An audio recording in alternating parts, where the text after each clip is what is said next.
بسم اللہ الرحمن الرحیم۔ السلام علیکم۔ مرد اور عورت کی ناپاک محبت۔ آئیے دوستو اس کو مل کے پڑھتے ہیں۔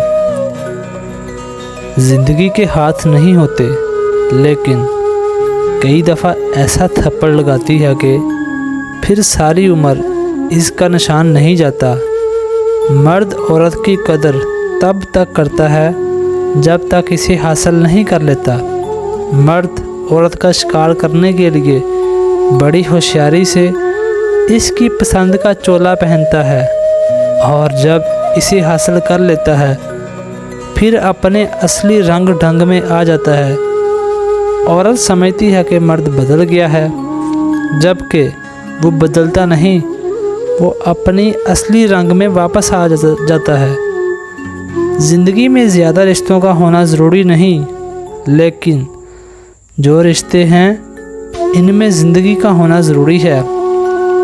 مرد کہتا ہے کہ عورت بے وفا ہوتی ہے، عورت کہتی ہے کہ مرد بے وفا ہوتا ہے، لیکن میرا یہ ماننا ہے کہ ہر وہ انسان بے وفا ہے جس میں انسانیت نہیں ہوتی، پھر چاہے وہ مرد ہو یا عورت۔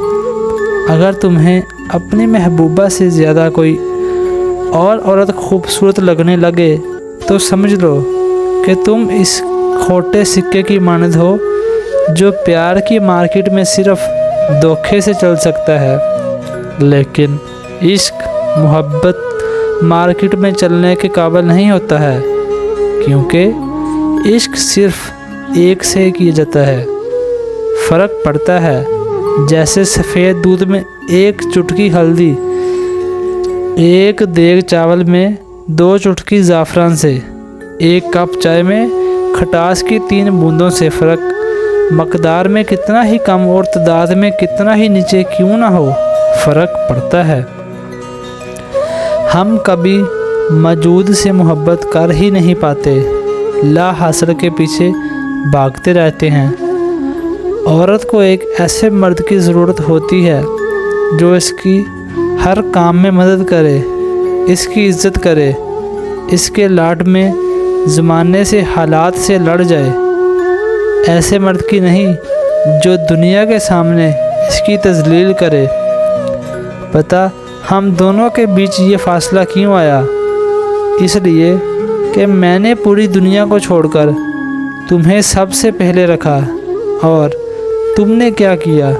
مجھے چھوڑ کر پوری دنیا کو رکھا۔ جن کا کوئی اپنا مر جاتا ہے ان کے پاس سوگ منانے کا واضح جواز ہوتا ہے، مگر ان لوگوں کا کیا کیا جائے جو اپنی اداس صورتوں کی وضاحت نہیں کر پاتے، کیونکہ ان کے زندہ بھی مردوں جیسے ہوتے ہیں۔ جہاں کسی کی محبت کسی اور کا ہونے جا رہی ہوتی ہے، وہیں کچھ لوگ کہہ رہے ہوتے ہیں قورمہ ٹھنڈا ہے، بریانی میں بوٹیاں کم ہیں۔ بیوقوف عورت سمجھتی ہے کہ اپنا جسم دے کر وہ مرد کی محبت خرید لے گی، تو غلط سوچتی ہے۔ ارے پگلی، یہاں تو نے چادر اتاری اس کے قدموں میں، وہیں وہ تجھ سے بہت دور ہوگا۔